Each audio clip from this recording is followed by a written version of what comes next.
Hello दोस्तों, कैसे हो आप सब। स्वागत है आपका आपके अपने चैनल एंशंट साइंटिफिक नॉलेज पर। जैसे कि आप जानते हैं, यहाँ हम एंशंट हिस्ट्री और माइथोलॉजी की अनसुलझी गठानों को खोलकर आपके लिए शुद्ध सरल भाषा में प्रस्तुत करते हैं। इसी श्रृंखला में हम आज आपके सामने एक कड़वा सच आप सबसे साझा कर रहे हैं। तुम्हारा होस्ट और दोस्त एंशंट साइंटिफिक नॉलेज आपके लिए एक और हिस्टोरिकल फैक्ट के साथ, और वो है महाबोधि बौद्ध मंदिर या बौद्ध भिक्षुओं और बौद्धों के पवित्र स्थान, जहां पर तथागत बुद्ध ने महाबोधि वृक्ष की छांव में ज्ञान अर्जन कर दुनिया को अपने महान ज्ञान की छांव में समाहित किया था। उन्होंने 4 आर्य सत्य और अष्टांगिक मार्ग दुनिया भर की दुखी जनता को निर्वाण प्राप्ति हेतु बताए थे। उनके ज्ञान के आधार पर ही उनको द लाइट ऑफ एशिया संज्ञा दी गई थी। पर मुगल शासन में उभरे मुख पुत्रों की दमनकारी नीतियों और उनके कुकृत्यों के चलते इस वैश्विक धरोहर को नष्ट भ्रष्ट किया जाता रहा है और आज भी किया जा रहा है। वे मुखपुत्र जिनका कोई इतिहास नहीं है, जो कभी एक दूसरे के मुंह में ज्ञान थूकते आए थे बिना किसी भाषा लिपि के ही, और जो कभी अपने आप को सावित्री के पति और पिता ब्रह्मा के मुंह से पैदा हुआ बताते हैं, कभी वोल्गा से गंगा किताब लिखकर अपने आप को विदेशी बताते हैं, कोई अपने आप को ईरान से आया बताता है, कोई सत्यार्थ प्रकाश लिखकर अपने आप को तिब्बत से आया बताता है। वो मुखपुत्र कागजी शेर जो कागजों पर गप्पे लिख कर, और तो और कभी बुद्धिस्ट टेक्स्ट्स से कॉपी करके या जैन साहित्य से कॉपी करके या ईरानी जैन अवेस्ता से कॉपी करके उसमें अपनी समाज तोढ़ू सोच गुस्सा करके झूठा इतिहास लिखते हैं, जिसका ना कोई पुरातात्विक सबूत है, ना कोई ऐतिहासिक स्क्रिप्चर जैसे पत्थर के शिलालेख आदि कुछ भी साक्ष्य नहीं होता। उनको इतिहास बताकर वास्तविक इतिहास को खत्म करने की क्या चूल इन मुखपुत्रों को है पता नहीं। कभी वर्ण व्यवस्था को समाज पर थोप दिया, विदेशी आक्रमणकारियों को न्योता देना, उनकी हेल्प करना, मुगल दरबार में चाटुकारिता करना, उनके तलवे चाटना, जजाकर माफी, मुगलों के दरबार के नवरत्न बनना, बौद्ध मंदिर तोड़ना, बौद्ध स्तूपों व बौद्ध विहारों को कब्जाना, समाज के एक तबके को शूद्रों से भी नीचे अंत्यज या अछूत बनाना, कान में सीसा या रागा पिघलाकर डालना, स्तन कर पांव में जूते चप्पल नहीं पहनने देना, अपने ही देश के लोगों को अछूत हेय दृष्टि से देखना, विदेशियों से हाथ मिलाकर अपने देश और समाज से गद्दारी करना, काल्पनिक कहानियों को इतिहास बनाया जाना, बौद्ध दर्शन के अवलोकितेश्वर बुद्ध, डाकिनी, हारिती, वज्रपाणी आदि को नकली भगवान बनाकर समाज की भावनाओं से खिलवाड़ करना आदि जाने कितने कुकृत्य इन मुखपुत्रों के उजागर हो चुके हैं समाज के सामने। फिर भी ये सत्ता के दुरुपयोग से आज भी समाज को विनाश की ओर ले जा रहे हैं। जाने क्यों ये भारतीय समाज को गलत इतिहास परोस रहे हैं। जाने क्यों आज भी सत्ता के लालच में कभी देश के जवानों को फना कर दिया जाता है, तो कभी सांप्रदायिक सद्भाव सौहार्द को खत्म कर धार्मिक हिंसा, जातिगत भेदभाव और जातीय तनाव उत्पन्न कर दिया जाता है। दोस्तों, ऐसा ही एक ऐतिहासिक कांड जो इन्होंने किया है अपनी आज की वीडियो का विषय है। आज की वीडियो थोड़ी सी लंबी है तो शायद इस एपिसोड में पूरी ना हो, तो दूसरे एपिसोड में हम बहुत से ऐतिहासिक तथ्यों को लेकर आएंगे। आप चैनल को सब्सक्राइब करके हमारे साथ जुड़े रहें जी। आज का एपिसोड आपको जानकारियों से भरपूर लगे तो इस वीडियो को लाइक और शेयर करें जी। तो चलो शुरू करते हैं आज की वीडियो और देखते हैं इन मुखपुत्रों ने एक पुराण जिसका नाम अग्नि पुराण है, मुगल शासनकाल में लिखकर कैसे गप्पे मारी हैं और एक वैश्विक धरोहर को हड़पने का, उस पर अवैध कब्जा करने का और अपने पाखंड की दुकान बनाने का कुकृत्य किया है। देखते हैं दोस्तों अग्निपुराण का अध्याय 114, 15 और 16, जिससे स्पष्ट होगा कि खदानकर कि कैसे कागजी गप्पों का लिखकर वास्तविक इतिहास को मिट्टी में मिलाकर ऐतिहासिक वैश्विक धरोहर को कब्जे में कर लिया है इन मुखपुत्रों ने। 114वां अध्याय, गया महात्म्य। अग्निदेव कहते हैं, अब मैं गया के महात्म्य का वर्णन करूंगा। गया श्रेष्ठ तीर्थों में सर्वोत्तम है। एक समय की बात है, गए नामक असुर ने बड़ी भारी तपस्या आरंभ की। उससे देवता संतप्त हो उठे और उन्होंने क्षीरसागरशाही भगवान विष्णु के समीप जाकर कहा, भगवान आप ग्यासुर से हमारी रक्षा कीजिए। तथास्तु कहकर श्रीहरि गयासुर के पास गए और उससे बोले, कोई वर मांगो। दैत्य बोला, भगवान मैं सब तीर्थों से अधिक पवित्र हो जाऊं। भगवान ने कहा, ऐसा ही होगा। यूं कहकर भगवान चले गए। फिर तो सभी मनुष्य उस दैत्य का दर्शन करके भगवान के समीप जा पहुंचे। पृथ्वी सूनी हो गई। स्वर्गवासी देवता और ब्रह्मा आदि प्रधान देवता श्रीहरि के निकट जाकर बोले, देव श्रीहरि, पृथ्वी और स्वर्ग सूने हो गए। दैत्य के दर्शन मात्र से सब लोग आपके धाम में चले गए हैं। यह सुनकर श्रीहरि ने ब्रह्मा जी से कहा, तुम संपूर्ण देवताओं के साथ ग्यासुर के पास जाओ और यज्ञ भूमि बनाने के लिए उसका शरीर मांगो। भगवान का यह आदेश सुनकर देवताओं सहित ब्रह्मा जी गयासुर के समीप जाकर उससे बोले, दैत्य प्रवर, मैं तुम्हारे द्वार पर अतिथि होकर आया हूं और तुम्हारे पावन शरीर को यज्ञ के लिए मांग रहा हूं। तथास्तु कहकर गयासुर धरती पर लेट गया। ब्रह्मा जी ने उसके मस्तक पर यज्ञ आरंभ किया। जब पूर्णाहुति का समय आया तब गयासुर का शरीर चंचल हो उठा। यह देख प्रभु ब्रह्मा जी ने पुनः भगवान विष्णु से कहा, देव गयासुर पूर्णाहुति के समय विचलित हो रहा है। तब श्री विष्णु ने धर्म को बुलाकर कहा, तुम इस असुर के शरीर पर देवमयी शिला रख दो और संपूर्ण देवता उस शिला पर बैठ जाएं। देवताओं के साथ मेरी गदाधर मूर्ति भी इस पर विराजमान होगी। यह सुनकर धर्म ने देवमयी विशाल शिला उस दैत्य के शरीर पर रख दी। अब देखो दोस्तों, इन कागजी गप्पाबाज मोम के शेरों, भारतीय बहुजन वर्ग के हितों, उनके हक अधिकारों को हड़पने का कागज पर कलम से हगने वालों ने कैसे उस शिला का परिचय दिया है अपनी कागजी गप्पों में। गप्प यूं क्योंकि इनकी कागजी गप्पों का धरातल पर कोई पुरातात्विक इतिहास नहीं है, ना इनकी गप्पों को सही साबित करने के लिए एक भी सबूत है इनके पास। इनका सीधा सा एक पंडा है, बस आंख मूंदकर मान लो। हमने जो कह दिया है तो संदेह की तो कोई गुंजाइश ही नहीं है। इनके सबूत या तर्क की बात जब उठती है तो ये एक ही बात रटते और रटाते हैं कि ट्रस्ट मी ब्रो, हमने लिख दिया, तुम मान लो। ये है भगवान के द्वारा दिया गया ज्ञान। चलो आगे देखते और पढ़ते हैं। शिला का परिचय इस प्रकार है। धर्म से उनकी पत्नी धर्मवती के गर्भ से एक कन्या उत्पन्न हुई थी जिसका नाम धर्मव्रत था। वह बड़ी तपस्विनी थी। ब्रह्मा के पुत्र महर्षि मरीचि ने उसके साथ विवाह किया। जैसे भगवान विष्णु श्री लक्ष्मी जी के साथ और भगवान शिव श्री पार्वती जी के साथ विहार करते हैं, उसी प्रकार महर्षि मरीचि धर्मव्रता के साथ रमण करने लगे। एक दिन की बात है, महर्षि जंगल से कुशा और पुष्प आदि ले आकर बहुत थक गए थे। उन्होंने भोजन करके धर्मव्रता से कहा, प्रिय मेरे पैर दबाओ। बहुत अच्छा कहकर प्रिया धर्मव्रता थके मादे मुनि के चरण दबाने लगी। मुनि सो गए। इतने में ही वहां ब्रह्मा जी आ गए। धर्मव्रता ने सोचा, मैं ब्रह्मा जी का पूजन करूं या अब भी मुनि की चरण सेवा में ही लगी रहूं। ब्रह्मा जी गुरु के भी गुरु हैं, मेरे पति के भी पूज्य हैं, अतः इनका पूजन करना ही उचित है। ऐसा विचार कर वह पूजन सामग्रियों से ब्रह्मा जी की पूजा में लग गई। दोस्तों मतलब समझे क्या? कुछ दिमाग की बत्ती जल रही है क्या?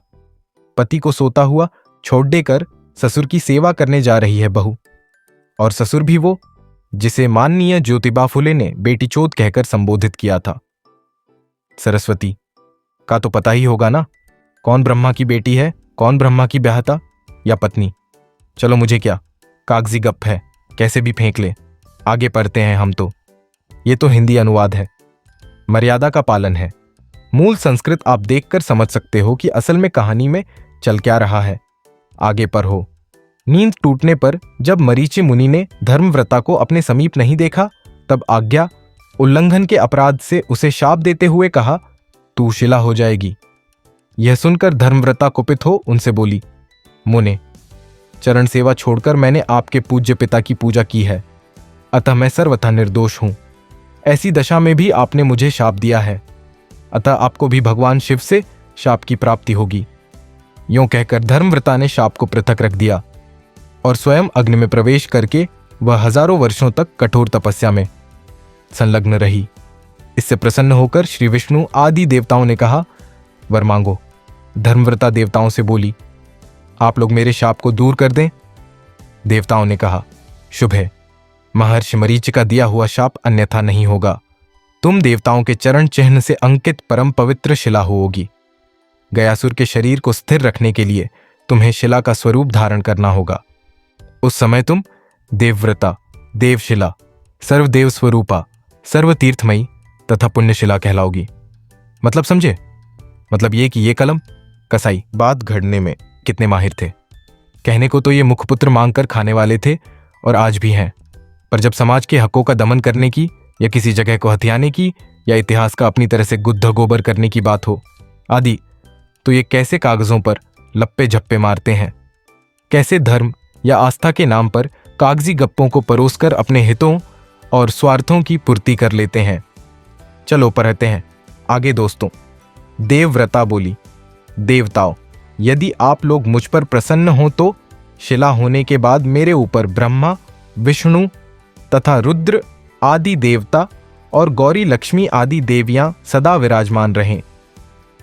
अग्निदेव कहते हैं, देवव्रता की बात सुनकर सब देवता तथास्तु कहकर स्वर्ग को चले गए।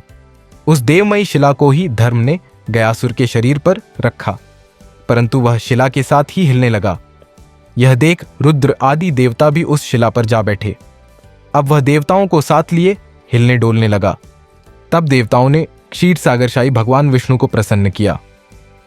श्रीहरि ने उनको अपनी गदाधर मूर्ति प्रदान की और कहा, देवगण आप लोग चलिए, इस देवगम्य मूर्ति के द्वारा मैं स्वयं ही वहां उपस्थित होऊंगा। इस प्रकार उस दैत्य के शरीर को स्थिर रखने के लिए व्यक्ताव्यक्त उभय स्वरूप साक्षात गदाधारी भगवान विष्णु वहां स्थित हुए। वे आदि गदाधर के नाम से उस तीर्थ में विराजमान हैं। पूर्व काल में गद नाम से प्रसिद्ध एक भयंकर असुर था। उसे श्री विष्णु ने मारा और उसकी हड्डियों से विश्वकर्मा ने गदा का निर्माण किया। वही आदि गदा है। उस आदि गदा के द्वारा भगवान गदाधर ने हेति आदि राक्षसों का वध किया था, इसीलिए वे आदि गदाधर कहलाए। पूर्वोक्त देवमयी शिला पर आदि गदाधर के स्थित होने पर गयासुर स्थिर हो गया। तब ब्रह्मा जी ने पूर्णाहुति दी। तदनंतर गयासुर ने देवताओं से कहा, किस लिए मेरे साथ वंचना की गई है? क्या मैं भगवान विष्णु के कहने मात्र से स्थिर नहीं हो सकता था? देवताओं, यदि आपने मुझे शिला आदि के द्वारा दबा रखा है तो आपको मुझे वरदान देना चाहिए। देवता बोले, दैत्य प्रवर, तीर्थ निर्माण के लिए हमने तुम्हारे शरीर को स्थिर किया है, अतः यह तुम्हारा क्षेत्र भगवान विष्णु, शिव तथा ब्रह्मा जी का निवास स्थान होगा। सब तीर्थों से बढ़कर इसकी प्रसिद्धि होगी तथा पितर आदि के लिए यह क्षेत्र ब्रह्मलोक प्रदान करने वाला होगा। यूं कहकर सब देवता वहीं रहने लगे। देवियों और तीर्थ आदि ने भी उसे अपना निवास स्थान बनाया। ब्रह्मा जी ने यज्ञ पूर्ण करके उस समय रत्विजों को दक्षिणाएं दी। 5 कोस का गया क्षेत्र और 55 गांव अर्पित किए। यही नहीं, उन्होंने सोने के अनेक पर्वत बनाकर दिए। दूध और मधु की धारा बहाने वाली नदियां समर्पित की। दही और घी के सरोवर प्रदान किए। अन्न आदि के बहुत से पहाड़, कामधेनु गाय, कल्प वृक्ष तथा सोने चांदी के घर भी दिए। भगवान ब्रह्मा ने ये सब वस्तुएं देते समय ब्राह्मणों से कहा, विप्रवरो, अब तुम मेरी अपेक्षा अल्प शक्ति रखने वाले अन्य व्यक्तियों से कभी याचना न करना। यूं कहकर उन्होंने वे सब वस्तुएं उन्हें अर्पित कर दीं। तत्पश्चात धर्म ने यज्ञ किया। उस यज्ञ में लोभवश धन आदि का दान लेकर जब वे ब्राह्मण पुनः गया में स्थित हुए, तब ब्रह्मा जी ने उन्हें शाप दिया, अब तुम लोग विद्याविहीन और लोभी हो जाओगे। इन नदियों में अब दूध आदि का अभाव हो जाएगा और ये सुवर्ण शैल भी पत्थर मात्र रह जाएंगे। तब ब्राह्मणों ने ब्रह्मा जी से कहा, भगवान, आपके शाप से हमारा सब कुछ नष्ट हो गया, अब हमारी जीविका के लिए कृपा कीजिए। यह सुनकर वे ब्राह्मणों से बोले, अब इस तीर्थ से ही तुम्हारी जीविका चलेगी। जब तक सूर्य और चंद्रमा रहेंगे तब तक इसी वृत्ति से तुम जीवन निर्वाह करोगे। जो लोग गया तीर्थ में आएंगे वे तुम्हारी पूजा करेंगे। जो हव्य कव्य धन और श्राद्ध आदि के द्वारा तुम्हारा सत्कार करेंगे, उनकी 100 पीढ़ियों के पितृ नरक से स्वर्ग में चले जाएंगे और स्वर्ग में ही रहने वाले पितृ परम पद को प्राप्त होंगे। महाराज गय ने भी उस क्षेत्र में बहुत अन्न और दक्षिणा से संपन्न यज्ञ किया था। उन्हीं के नाम से गयापुरी की प्रसिद्धि हुई। पांडवों ने भी गया में आकर श्रीहरि की आराधना की थी। इस प्रकार आदि आग्नेय महापुराण में गया महात्म्य वर्णन नामक 114वां अध्याय पूरा हुआ। तो दोस्तों, देखा कैसे एक काल्पनिक कहानी लिख के बुद्ध के पवित्र स्थल को हड़पने का कुकृत्य इन मुखपुत्रों ने किया। ना किसी गयासुर का कोई पुरातात्विक सबूत आज तक मिला, ना किसी गया महाराज का, और ना ही किसी पांडव का आज तक कोई सबूत मिला। बस गप्पों में इनका जिक्र आता है। गप्प समझते हो ना? कौन सी? वही इनकी वाली कागजी गप जो ये मुखपुत्र कागजों पर लिखते आए हैं। रामायण, महाभारत, वेद पुराण और इन जैसे सब सो कॉल्ड धार्मिक ग्रंथ, जिनका आज तक कोई भी सबूत ना भारत की धरती पर है और ना विश्व के किसी और भूभाग पर। बस कागजों पर इन्होंने हक रखा है और भोली भाली जनता का फुद्दू खींच रखा है कि हमने जो कह दिया है तो बस मान लो ब्रो। सबूत का क्या अचार डालना है? आस्था का मामला जो है बस आंख मूंद कर मान लो। अब समझो ये गप्प जरूर है, पर दिमाग पर जोर देकर अगर सोचें तो देखो कैसे इन मुखपुत्रों ने जघन्य अपराध किया है। एक पात्र को कैसे जघन्य तरीके से मारा है। एक जिंदा आदमी को लिटाया गया है, फिर उसके मस्तक पर आग जला दी गई है। जब उसे पीड़ा हुई तो उसके ऊपर एक बड़ा सा पत्थर रख दिया गया है। अब बेचारा दर्द है तो हिले डुलेगा भी। तो इन पापियों को अब भी इस पर दया नहीं आई, तो सारे देवी देवता मतलब और भी लोग उस पर जो पत्थर रखा था उस पर चढ़ गए हैं। मतलब सामूहिक हत्या, निर्ममतापूर्वक सामूहिक हत्या। और वो भी किस लिए? एक जगह को हथियाने के लिए। और वो जगह भी उनकी नहीं है, किसी और की है। आज के समय में अगर सोचो तो ऐसी निर्मम जघन्य हत्या के अपराध की कानून के अनुसार क्या सजा हो सकती है, आप जानते ही होंगे। ऐसे जघन्य अपराधों से तो इन मुखपुत्रों के सो कॉल्ड धर्मग्रंथ भरे पड़े हैं। आपकी क्या प्रतिक्रिया है इस जघन्य अपराध पर कमेंट करके बताना दोस्तों। कहानी अभी बाकी है। अध्याय 115 और 116 भी इस जघन्य अपराध की आगे की कहानी बयां करते हैं। वो अगले एपिसोड में आपके साथ साझा करेंगे दोस्तों। तब तक के लिए चैनल पर नए हैं तो इसे सब्सक्राइब करके राइट साइड में जो बेल आइकन है उसे दबाकर उसका रंग बदल दें, जिससे कि आगे के मजेदार ज्ञानवर्धक एपिसोड्स के नोटिफिकेशन आपको लगातार मिलते रहे।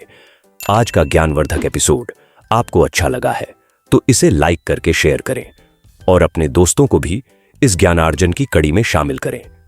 धन्यवाद सहित एंशिएंट साइंटिफिक नॉलेज।